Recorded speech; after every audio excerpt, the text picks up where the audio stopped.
we're leading on. So I think that I think is going to be that could be quite good. And then obviously over time, the companies are just focused on somewhat different things, right? Apple has always, I think focused on building really kind of high-end things, whereas our focus has been on we have a more democratic ethos. We want to build things that are accessible to a wider number of people. We've sold tens of millions of Quest devices. My understanding, just based on rumors, I don't have any special knowledge on this, is that Apple is building about 1 million of their device, right? So just in terms of like what you kind of expect in terms of sales numbers, I just think that this is, Quest is going to be the primary thing that people in the market will continue using for the foreseeable future. And then obviously over the long term, it's up to the companies to see how well we each executed the different things that we're doing. But we kind of come at it from different places. We're very focused on social interaction, communication,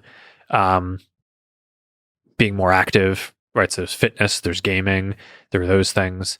Whereas I think a lot of the use cases that you saw in Apple's launch material were more around, people sitting, people looking at screens, which are great. I think that you will replace your laptop over time with a headset. But I think in terms of kind of how the different use cases that the companies are going after, they're a bit different for where we are right now. Yeah, so gaming wasn't a big part of the presentation, which is interesting.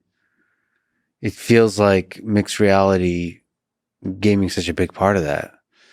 It was interesting to see it missing in the presentation. Well, look, there are certain design trade-offs in this where, I think they made this point about not wanting to have controllers, which on the one hand, there's a certain elegance about just being able to navigate the system with eye gaze and hand tracking. And by the way, you'll be able to just navigate Quest with your hands too, if that's what you want.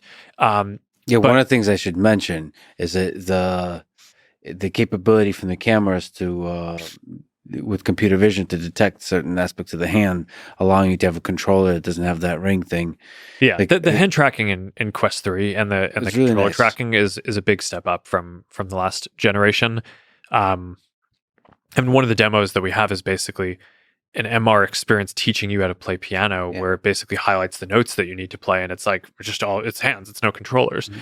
But I think if you care about gaming, having a controller allows you to have a more tactile feel and allows you to capture fine motor movement much more precisely than what you can do with hands without something that you're touching. So again, I think there are certain questions which are just around what use cases are you optimizing for. Mm-hmm.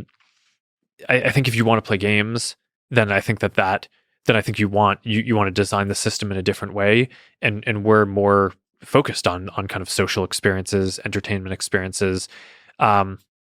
Whereas if what you want is to make sure that the text that you read on a screen is as crisp as possible, then you need to make the design and cost trade-offs that they made that lead you to making a $3,500 device. So I think that there is a use case for that for sure, but I just think that the companies we've basically made